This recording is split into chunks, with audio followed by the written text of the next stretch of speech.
Muy buenas noches y bienvenido a un nuevo programa de debate este día jueves 27 de noviembre. Vamos a tratar hoy día un tema que realmente es bastante importante para todos y yo les sugiero que pongamos mucha atención, y esto es porque el gobierno actual está planteando la posibilidad de establecer una reforma al sistema de pensiones. Incluso ya ha pedido al Banco Interamericano de Desarrollo, BID, un préstamo por $200.000 para establecer una comisión que prepare un nuevo proyecto, aunque ya el gobierno tiene un proyecto ya que está en manos de algunos partidos políticos.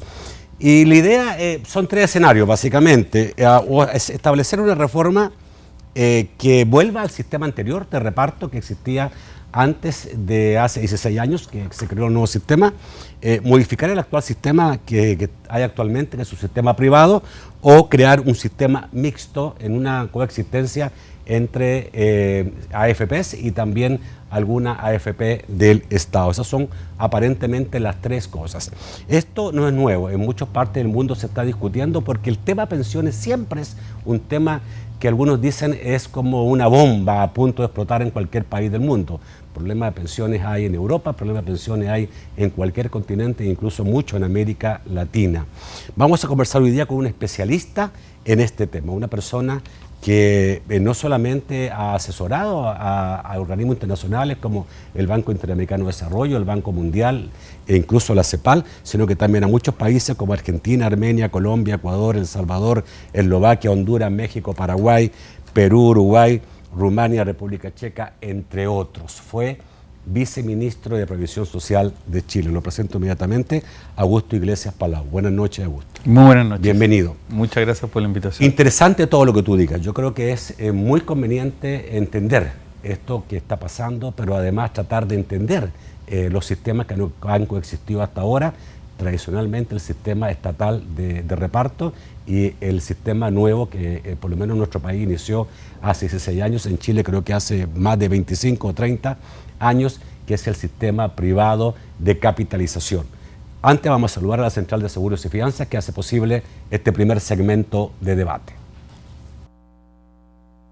Durante 30 años hemos consolidado nuestro liderazgo en fianzas. Somos expertos en seguro de personas, seguro de daños, fianza segura. Nuestro servicio es de calidad, ágil y oportuno. Alcancemos juntos nuestras metas, porque los salvadoreños no nos dejamos vencer. 3 décadas de desarrollo. La Central de Seguros y Fianzas. Por 30 años, su centro de confianza. Bueno, yo tuve la posibilidad de participar en la mañana en una charla que ofreciste para gente que está trabajando dentro de los sistemas de pensión en el país. Se llenó en un hotel capitalino y tú decías, esta discusión es permanente en el mundo. Siempre los sistemas de pensiones, que son una carga fuerte y normalmente un problema para todos los estados del mundo, siempre necesitan, digamos, algún tipo de revisión. Tú decías, en Chile tenemos el sistema hace ¿cuántos años? 34 casi. Y han habido 32 cambios, 32 sí. Reformas. Así es. Tienes que estarse ajustando permanentemente, aparentemente, sí. ¿Es cierto? Así es, los sistemas de pensiones, a ver, el propósito es recaudar cotizaciones que pagan los trabajadores para poder tener recursos y financiar las pensiones de los pasivos. Pero y miren todas las cosas que pueden estar pasando en el camino. Puede estar pasando que cada vez haya menos trabajadores por una crisis económica. El sistema de pensiones va a recaudar menos, pero va a tener que seguir pagando pensiones. ¿Cómo hace frente a eso? Correcto. Otra cosa que puede suceder en el tiempo, que es lo que está pasando en el mundo, que los pensionados vivan cada vez más. Diseñamos un sistema pensando, por ejemplo, que después de los 60 años los trabajadores van a vivir 15 años y descubrimos después de algunas décadas que los trabajadores, que es lo que pasa en Chile con las mujeres, están viviendo 30 años como pensionadas.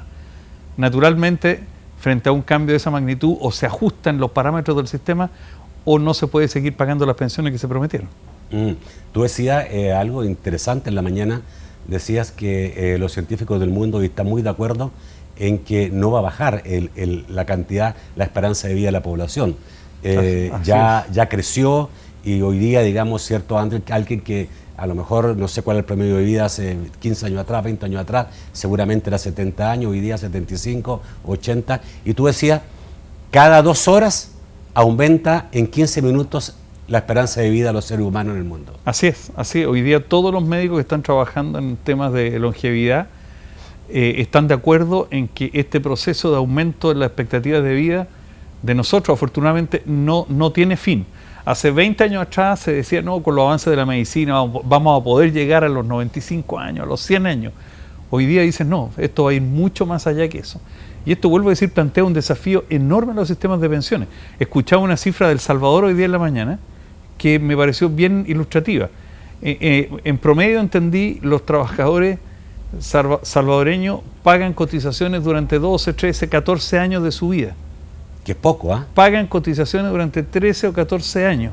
Si se retiran a los 60, un hombre va a tener una esperanza de vida de más de 20, 23. O sea, un trabajador que cotiza el 10% del salario por 13 años, no puede, ningún sistema le va a ofrecer una pensión que se parezca al salario por 20 años.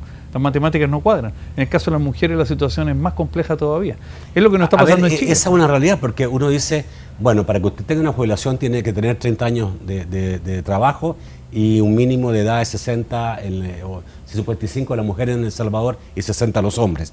Pero eso no es así. Cuando se establece la realidad de los promedios es diferente. ¿Cuánto en Chile, por ejemplo, el promedio de trabajo de una mujer y de un hombre? Cotizando. A lo mejor puede trabajar de otra forma, independiente. En su casa. En su casa. Sin remuneración. En Chile las mujeres se retiran a los 60 años de edad, los hombres a los 65. En promedio, las mujeres están cotizando alrededor de 16 años. Empiezan a cotizar alrededor de los 25 años de edad y entre los 25 y los 60, que son 35 años, cotizan 16. Los hombres están cotizando en promedio 19, 20 años. La mujer tiene a los 60 años de edad una expectativa de vida de cerca de 28.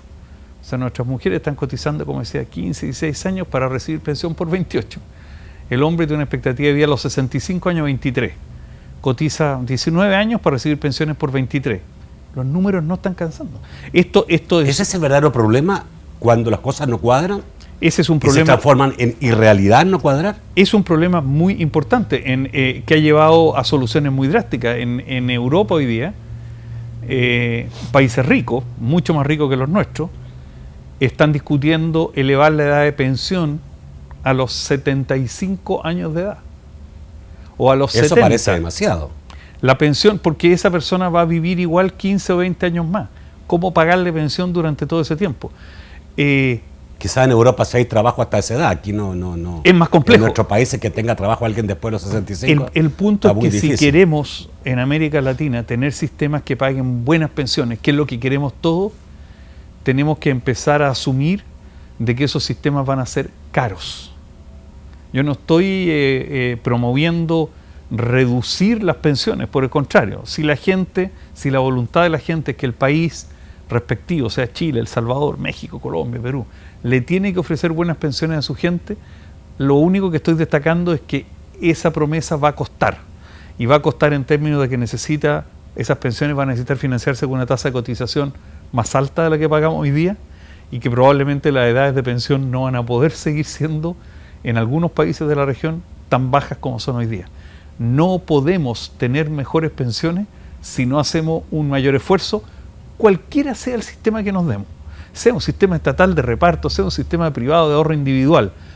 A mejor pensión, mayor el sacrificio que tenemos que hacer. A ver, pero pueden haber gente que diga en estos momentos, sí, pero yo tuve el sistema de reparto porque era el sistema antiguo y jubilé antes de 16 años o 20 años atrás y yo recibía bastante cercano al último sueldo. Claro. Que entonces el Estado me regalaba. Así es. No el Estado, el resto. Todos nosotros. El resto de los salvadoreños. En toda política económica hay ganadores y hay perdedores. La política económica es mala cuando los perdedores son más que los ganadores. La política económica es buena si los ganadores son más que los perdedores. ¿Por qué digo esto? Porque cuando recién se establece un sistema de pensiones, que es lo que pasó en El Salvador, es el mejor de todos los mundos. Empezamos a recaudar cotizaciones. Por definición, como el sistema está partiendo, no hay pensionados. Por lo tanto, yo tengo un flujo de ingresos grande y pocos en quienes gastar ese flujo de ingresos. Con todo lo que recaudo a las primeras generaciones de pensionados, le puedo dar una pensión muy alta. ¿A costa de qué? a costa de que como ese dinero que estoy usando para pagar pensiones no lo estoy guardando para el futuro, cuando empiece a aumentar el número de pensionados, cuando los sistemas maduren, cuando haya ya no 1.000, ni 10.000, ni 100.000, sino 500.000 pensionados, nos vamos a enfrentar, bueno, ¿y dónde está el dinero que debería estar aquí para poder pagar esas pensiones? Ese dinero no está y los sistemas entran en crisis, y eso es lo que motivó la reforma en América Latina. En Chile... ¿Una reforma obligada en el fondo? ¿Se llegó al fondo, a tocar fondo, cómo se dice? Chile tocó fondo. Chile, junto con Uruguay y Cuba, es de los países de América Latina que primero estableció un sistema de pensiones a comienzos del siglo pasado. Por lo tanto, el sistema ya había madurado y estaba mostrando todos sus problemas. La reforma se hizo en tiempo del gobierno militar, que fue una dictadura y brava. Pero es interesante observar que los 3 gobiernos anteriores de Chile, que fue el gobierno de Salvador Allende, un gobierno de izquierda, el gobierno de Eduardo Frei Montalva, un gobierno demócrata cristiano, y el gobierno de Jorge Alessandri, un gobierno de derecha. Los 3 gobiernos anteriores habían enviado al Parlamento proyectos de reforma sustancial a la seguridad social, que no se aprobaron porque esos gobiernos no tuvieron la mayoría en el Parlamento, pero ya había una conciencia en el país de que el sistema no daba más. Y les voy a dar aquí un dato que ilustra el ejemplo anterior. Cuando empezó el sistema de pensiones en Chile, por cada un pensionado habían 12 cotizantes. A los televidentes les sugiero que piensen en lo siguiente: junten un grupo de 12 amigos, descuéntense cada uno un 10% del salario, ahí juntaron ya un 120% del salario y usen ese salario para pagar una pensión. El pensionado está feliz y contento, puede recibir incluso una pensión mayor que su propia renta.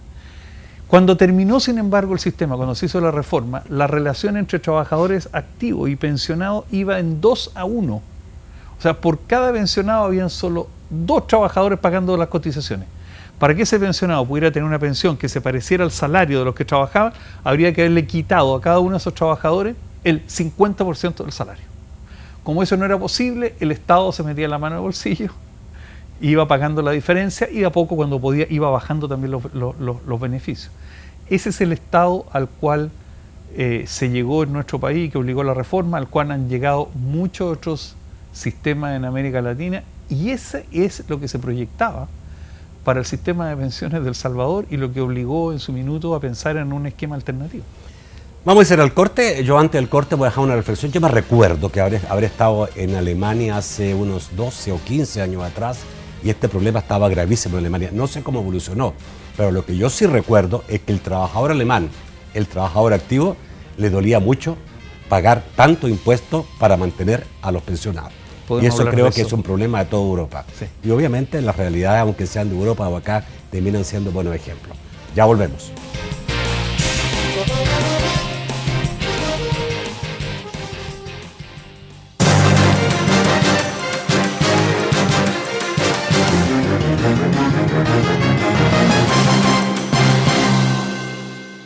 A veces te dan unas gripes que te doblan, y un dolor de cabeza y cuerpo, y una fiebre, y ni hablar de la congestión. ¿Qué me dicen de la tos y las alergias? Cuando los malestares se multiplican, toma Virogrip, que ayuda a aliviar los síntomas de la gripe y tos. Todo en un solo antigripal.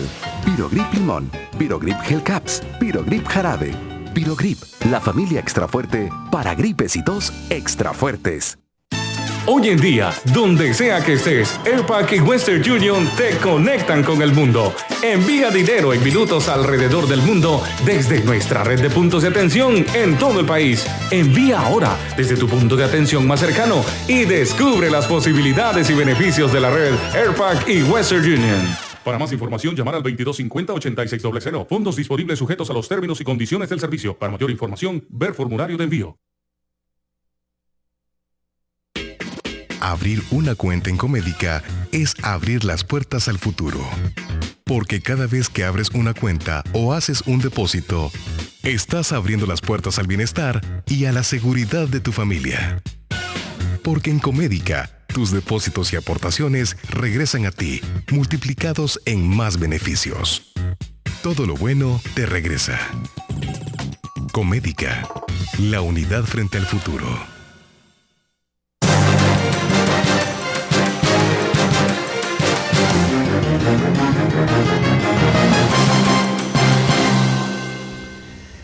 El segundo segmento de debate, gracias a Banco Agrícola. Banco Agrícola, El Salvador cuenta con nosotros.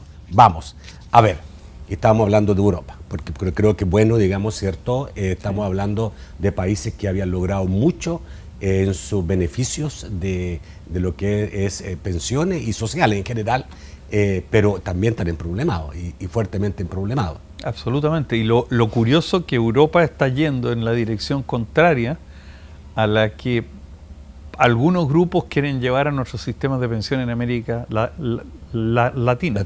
Digo que, por ejemplo, en Suecia, en Suiza, en Austria, en Latvia, Letonia, en Inglaterra, se están introduciendo componentes de sistemas de pensiones de ahorro individual dentro de los sistemas de pensiones para complementar, para mejorar las pensiones que dan sus sistemas tradicionales. Están privatizando parte. Lo que ellos están haciendo básicamente es aumentando la tasa de cotización y destinando ese aumento a sistemas de ahorro individual, o en algunos casos están disminuyendo la tasa de cotización que va a los sistemas de reparto y destinando la diferencia a sistemas de ahorro individual. Lo están haciendo porque los sistemas tradicionales, que hay que dejar claro, pagan muy buenas pensiones para los estándares de América Latina.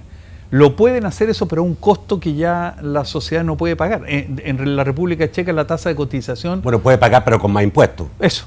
Iba a dar el ejemplo de República Checa, que la tasa de cotización llega al 40%, 37% de la tasa de cotización para poder obtener una pensión a partir de los 70 años de edad, que representa una fracción del promedio de toda la vida. Perdón, el trabajador paga 37% de su sueldo... Entre trabajador y empleador.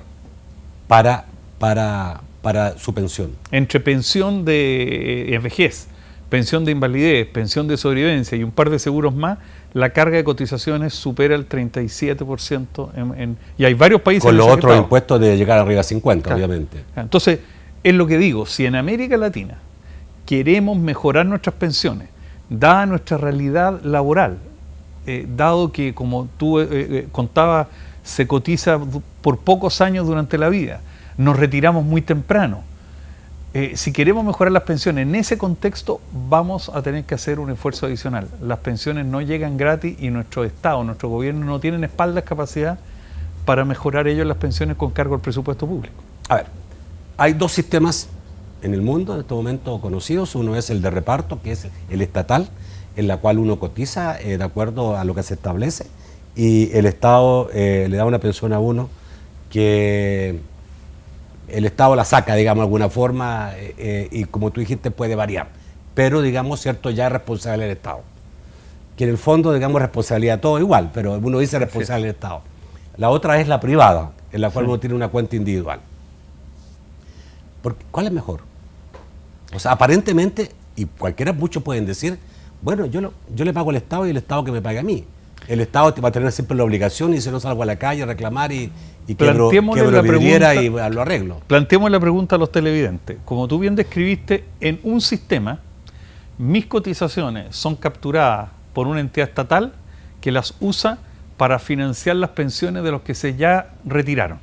¿Por qué yo estoy dispuesto a entregar las cotizaciones para que se pague la pensión de otro? Porque hay una promesa del Estado o de la institución estatal de que cuando yo llegue a la edad de pensión va a haber otra generación de salvadoreños que van a estar pagando cotizaciones para que yo pueda recibir mi pensión. Ese es un esquema. Ese es el esquema de reparto. En el otro esquema, mis cotizaciones van a una cuenta de ahorro, yo acumulo y guardo mis propias cotizaciones y de ahí uso, llegado al minuto del retiro, ese ahorro para financiar mi pensión. Esos son los dos modelos que están en juego. Los pros y contras de cada uno de esos modelos hay que verlo. Lo que pasa con el primer modelo, el de reparto, es que, tal como dimos un ejemplo hace minutos atrás, para yo tener la certeza de que voy a recibir una pensión cuando llegue a los 60, 65 años de edad, dependo de que en esa fecha, en el futuro, hayan muchas personas pagando cotizaciones y ojalá pocos pensionados. Porque si no, las cotizaciones que en esos años futuros se recauden no van a alcanzar para mí. Y lo que está enfrentando el mundo es que, producto del envejecimiento de la población, eso no se está dando. Cada vez hay menos trabajadores en relación al número de pensionados. Por lo tanto, los sistemas están siendo cada vez más incapaces. Por el envejecimiento de la población. Claro, los pensionados viven más tiempo ¿ya? Por lo tanto, hay que pagar pensiones por más años y eso significa que la relación entre número de pensionados y cotizantes cae. Y es por eso, insisto, que ha habido que reformar esos sistemas. Las cuentas no daban. Y como no daban, hubo que pensar en alternativa, que es la del ahorro individual. Ahora, en cualquier caso, un sistema, ya sea de reparto o de ahorro individual, necesita, en mi modesta opinión, un componente estatal importante de ayuda a los trabajadores más pobres. ¿Qué quiero decir con esto? La lógica de un sistema de pensiones de ahorro individual se entiende bien. Yo cotizo, guardo mi propio ahorro y estos muchachos que nos están trabajando con nosotros esta noche están en una edad joven, deberían ir armando su cuenta de ahorro para cuando lleguen a la edad. Perfecto. Pero ¿qué pasa con el salvadoreño que no tiene trabajo? ¿Qué pasa con el salvadoreño que estuvo siempre en la informalidad? ¿Qué pasa con ese trabajador que no va a pagar cotizaciones toda su vida y llega a los 60 o 65 años de edad sin tener nada? Bueno, ahí es un deber de los estados apoyar a los pensionados más pobres, que no van a poder con su propio esfuerzo. Más del 50%. Y está la informalidad. Ese es un tema, más que esta discusión de capitalización y reparto y esta idea de volver atrás al sistema, dado el alto grado de informalidad que hay en El Salvador, dado la baja frecuencia de cotizaciones, humildemente sugiero que la discusión debería estar centrada en qué vamos a hacer con ese grupo de gente, el que no tiene nada, ¿ya? No en si vamos a volver a un sistema de reparto para que un trabajador que tiene contrato de trabajo y que trabaja por 20 años pueda recibir un regalo del Estado a costa de las futuras generaciones de salvadoreños. El foco debe estar en la informalidad, en los más pobres. Esa sería una reforma probablemente de verdad necesaria. Bueno, a ver, quiero seguir el otro, porque el otro sistema, el sistema privado, en la cual hoy día estamos en El Salvador, que son administrados por los fondos de pensiones, pero que algunos dicen, pero no da la rentabilidad como para decir es un buen sistema. Algunos están dudando de eso, señalando, digamos, que por ahí se dijo, puede llegar a tener una jubilación de un 30% de sus últimos sueldos. En Chile creo que es 48%. Tampoco es 100, la gente que piensa que va a terminar jubilando con el 100% o 70%, no es verdad. No es verdad. Y no es verdad desde siempre, no es porque por algo tenemos en El Salvador pensiones antiguas de $100, de $105. Sí. A ver, este tema aquí tenemos, es un poquito más complejo y me voy a tener que meter en la pata de los caballos. A ver, aquí tenemos una situación que tiene que ver con la rentabilidad. Sí. Obviamente, creería yo que el sistema privado funciona y puede funcionar muy bien si hay buena rentabilidad. Para eso, un marco regulatorio que establezca la posibilidad de que quienes administran los fondos de pensiones tengan la posibilidad de hacer crecer el dinero. Claro. Porque el dinero, digamos, 20 años después no es el mismo que tú cotizaste hace 20 años atrás. Así es. Tú diste la respuesta a la pregunta, que es justo esa. El cambio de un sistema por otro, por sí solo, no va a asegurar una mejoría en las pensiones si el nuevo sistema que se establece no queda bien regulado y diseñado. En particular, un sistema de ahorro individual, el éxito de ese sistema depende, primero, de que la gente cotice regularmente y segundo, de que los fondos, el ahorro que se acumula, pueda ser administrado de tal manera de obtener la máxima rentabilidad al mínimo riesgo. Si ese sistema de ahorro individual, producto de una regulación que vamos a inventar hoy día, tiene que guardar todo el ahorro en un cajón de la oficina y no puede tocarlo, ese sistema va a dar muy malos resultados. Voy a estar acumulando ahorro por años, no lo voy a hacer rentar y me voy a jubilar en el futuro con pesos que no valen nada. Entonces, una condición del éxito para el éxito de los sistemas de ahorro individuales es que tengan un marco regulatorio de inversiones que les permita a los administradores obtener buena rentabilidad en favor nuestro. Y efectivamente, cuando uno analiza la situación de El Salvador hoy día y hace análisis comparado y compara la regulación de inversiones de los fondos de pensiones salvadoreños con la de prácticamente todos los otros países que tienen sistemas de este tipo en Europa y en América Latina, este sistema destaca por una característica y es que la mitad del ahorro que están haciendo los salvadoreños tiene que ser entregado al fisco, al Estado, tiene que ser invertido en un instrumento fiscal, en uno o dos instrumentos fiscales, que dan una rentabilidad muy baja por debajo del mercado. Eso deteriora las pensiones futuras, ¿ya?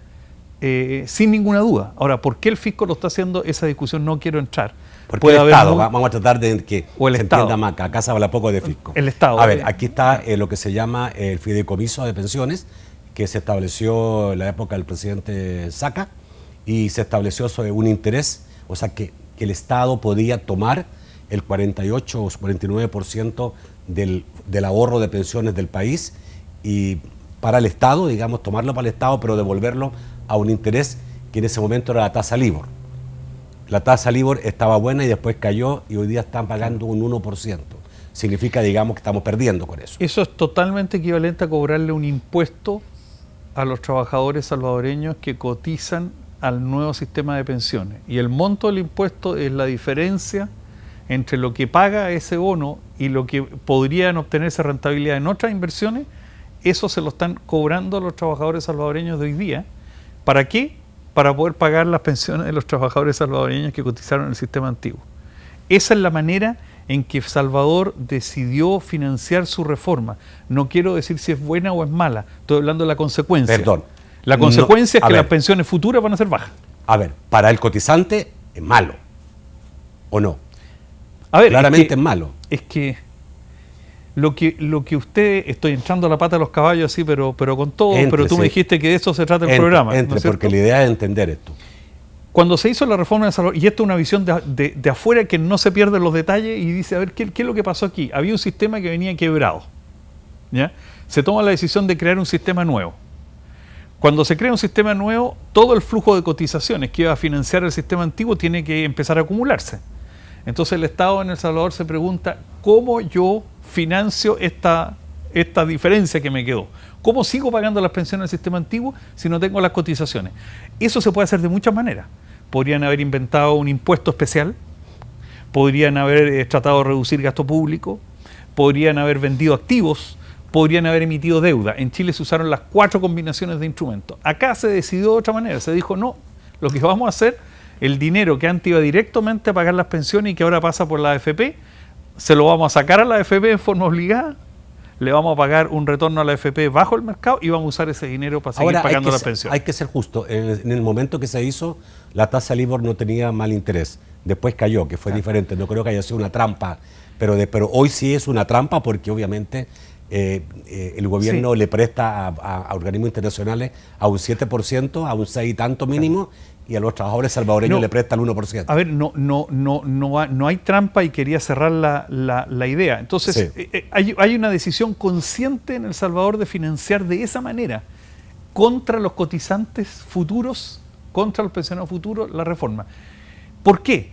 Bueno, es posible, digo, que en el minuto se haya hecho un análisis y que las autoridades hayan concluido que tratar de financiar la reforma con un impuesto, por ejemplo, aumentando el IVA, era una forma más perjudicial. Se puede haber hecho un análisis que no convenía vender activos del sector público por una u otra razón. Lo que quiero decir es que el gobierno tuvo alternativas. No sabemos cómo hizo la medición de costo y beneficio en su minuto. Y optó por esta que tiene como efecto que las pensiones que van a recibir las futuras generaciones de salvadoreños van a ser menores que las que recibió aquella gente que se benefició de los primeros años del sistema de reparto. Y eso no es responsabilidad del nuevo sistema de ahorro individual, es responsabilidad de una política pública que está capturando para el Estado parte del ahorro que debería estar invertido en alternativas más rentables. Hay un estudio de una fundación independiente interesante de conocer que señala que los trabajadores cotizantes han perdido 900 millones con este fideicomiso que favorece obviamente la arca del Estado, pero no favorece a los cotizantes. Ahora, perdón. Tengo que ir a un corte.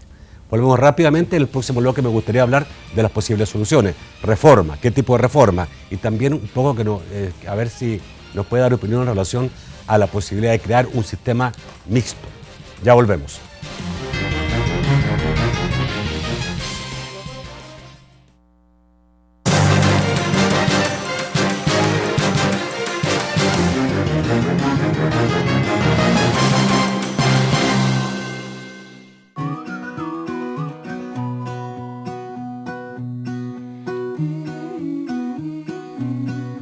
Sin importar cómo duermas, descansas.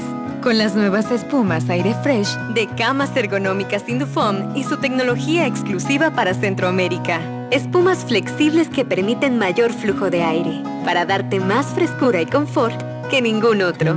Camas Ergonómicas Indufom. Simplemente la mejor cama. ¿Cómo es nuestra gente? Algunas son como las telas que le encantan amarse, llenas de ilusiones y de entusiasmo. Porque eres así, en las cajas de crédito y los bancos de los trabajadores del sistema FedeCrédito creamos lazos contigo. Por eso estamos siempre a la vuelta de tus sueños, se tejen nuevas ilusiones. Sistema FedeCrédito, queremos darte una mano. Gracias, salvadoreños. Gracias por ese milenario apoyo en la Convención Nacional de Ghana, donde ratificamos a nuestros diputados que representarán tus intereses en las próximas elecciones. A las más de 14,000 personas que asistieron y a los millones de salvadoreños les reiteramos nuestro compromiso de seguir trabajando por el bienestar de todos. Ghana, el partido de todos. Debate con Nacho es una presentación de Virogrip, que alivia todos los síntomas de la gripe y tos. Virogrip, la familia extra fuerte para gripe y tos extra fuertes.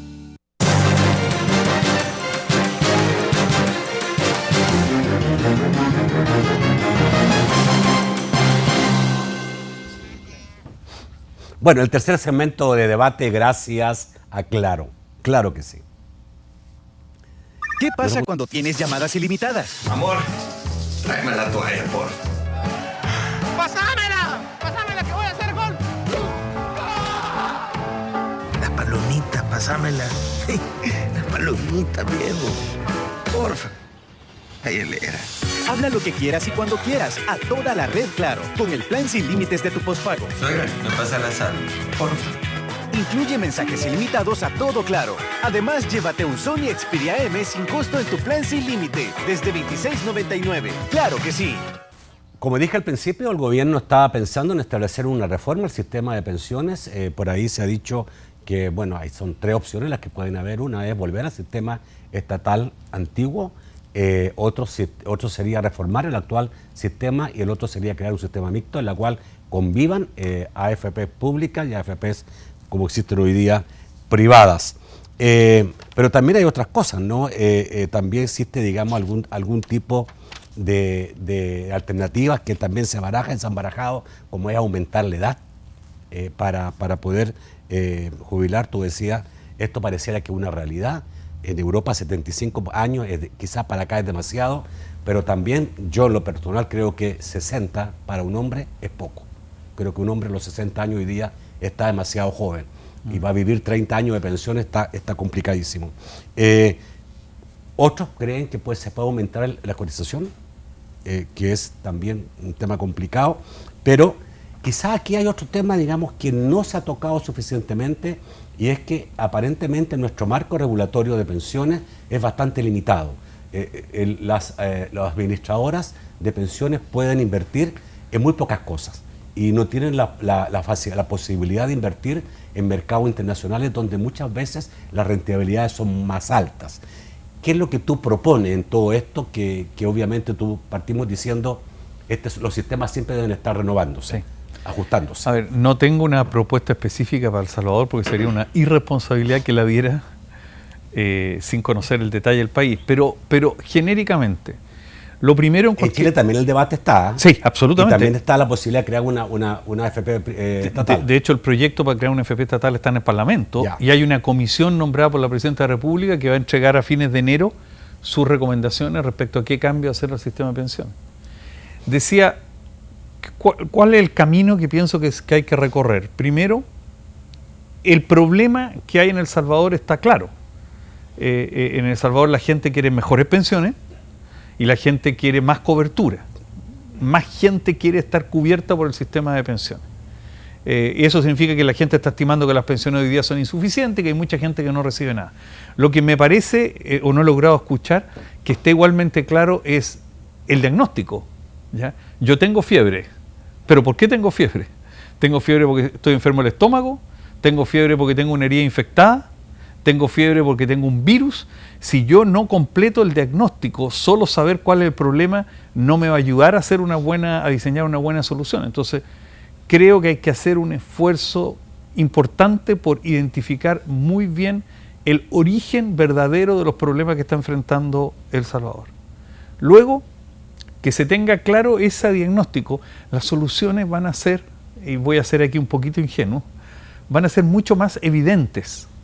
Con un buen diagnóstico se va a saber si el problema de las pensiones es porque los salvadoreños están viviendo mucho, si el problema de las pensiones es porque los salvadoreños están cotizando poco, si el problema de las pensiones es porque los salvadoreños durante gran parte de su vida pasan en el sector informal, si el problema de las pensiones es porque la AFP lo están haciendo mal, si el problema de las pensiones es porque hay una falla en la regulación que se puede mejorar. El diagnóstico es una condición necesaria para tener la respuesta.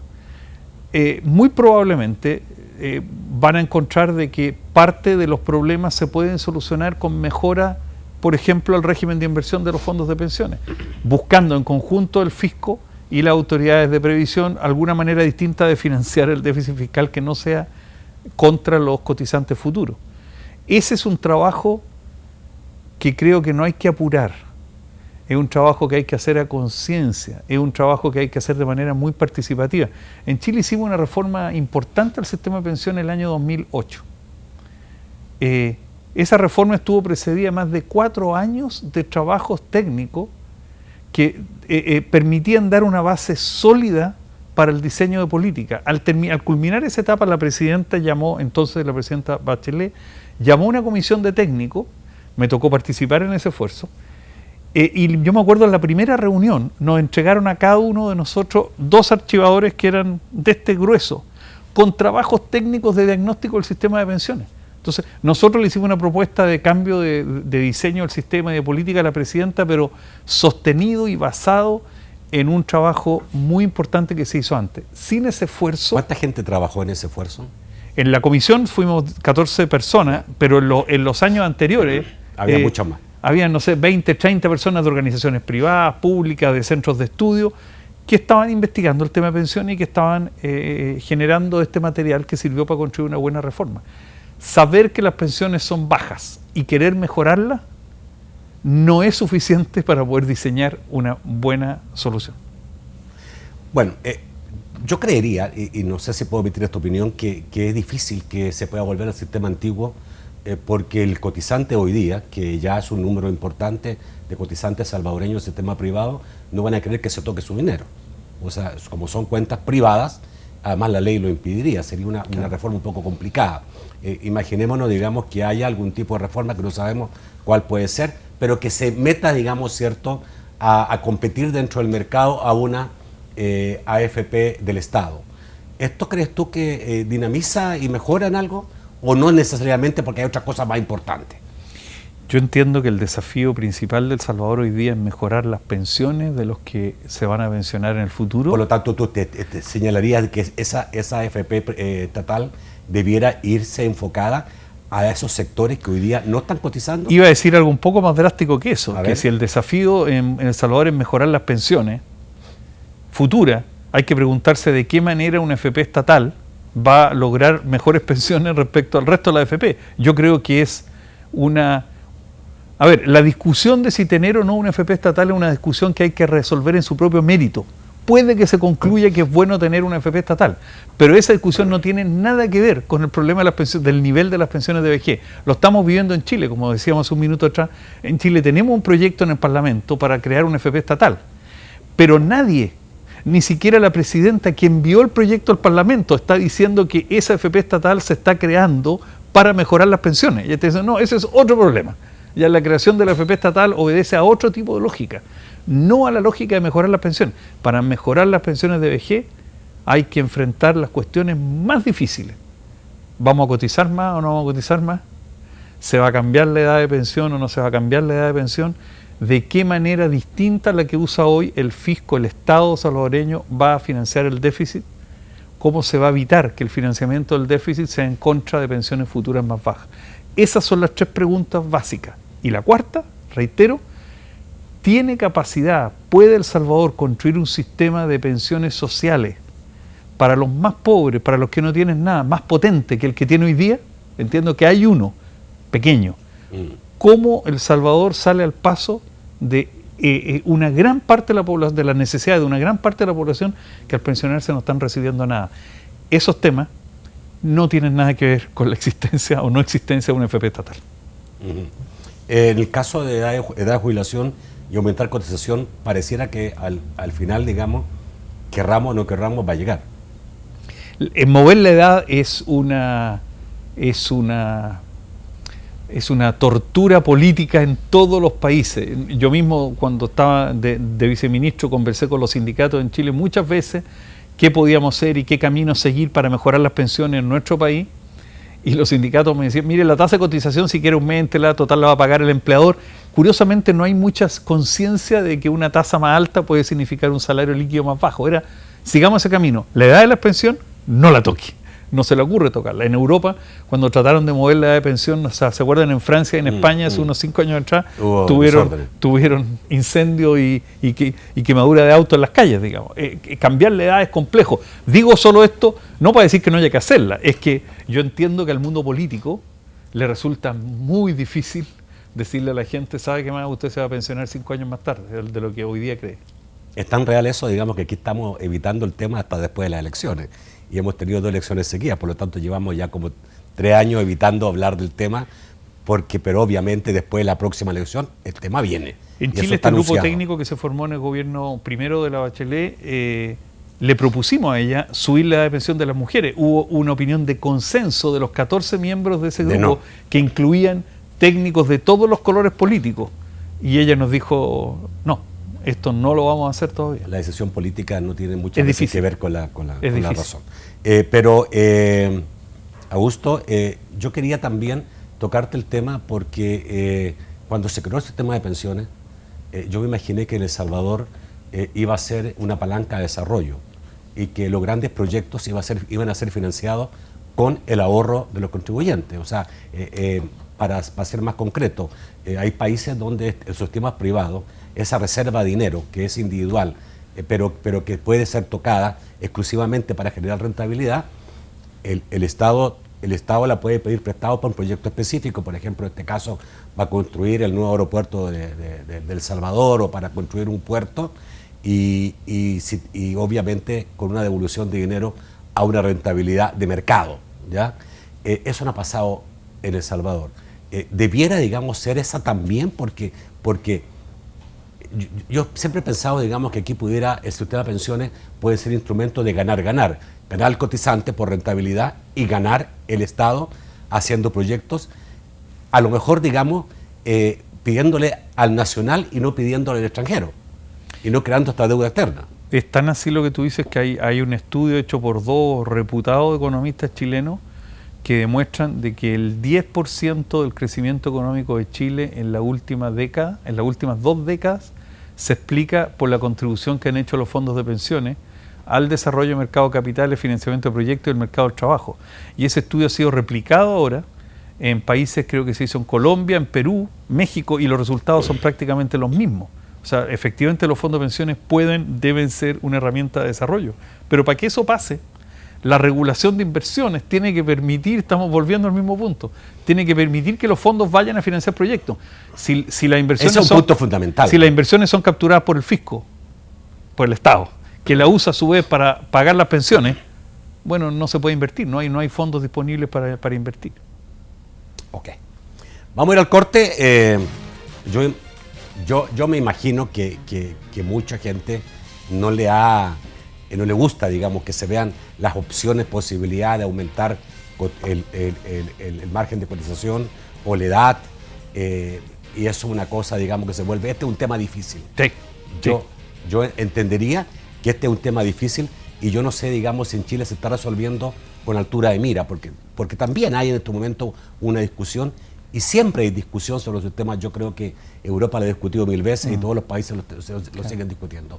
¿Se está resolviendo de alguna manera en forma no política partidaria, sino que en forma de un concepto de nación? Desde que retornó la democracia en Chile, de que recuperamos la democracia en los años 90, el país ha sido capaz de generarse políticas públicas de muy buena calidad y en general en la mayoría de los temas, políticas públicas que han sido aprobadas por mayorías en el Parlamento de todos los colores. Lamentablemente hemos entrado en los últimos meses en un periodo de mayor crispación política, nos estamos escuchando menos los chilenos entre nosotros, están saliendo ideas que no están siendo sometidas a este proceso de evaluación cuidadoso que caracterizó las décadas anteriores, entonces hay una sombra de duda hoy día o de preocupaciones mucho respecto a si vamos a ser capaces o no de mantener la calidad de políticas públicas que hemos tenido en la última década. Estás hablando de las reformas profundas que está haciendo la presidenta Bachelet, algunos temas como tributarios, educación. ¿Sabes que no es la reforma, no es oponerse a la reforma, si son necesarias? Mejorar nuestro sistema educacional en Chile es una necesidad. Lo que uno se pone incómodo y entran sospechas respecto a la calidad de lo que estamos haciendo es cuando dicen, mire, en 3 meses vamos a terminar un proyecto de reforma que le va a cambiar totalmente la cara al sistema educacional. No hay ningún gobierno en ningún país del mundo, ni en Chile, ni en El Salvador, ni en Estados Unidos, que sea capaz de hacer una buena reforma en la educación diseñándola en 3 meses. Bueno. Las políticas públicas necesitan ser desarrolladas con calma y con tiempo. Ese es otro tema, nos metimos en otro tema. Vamos al corte, volvemos rápidamente.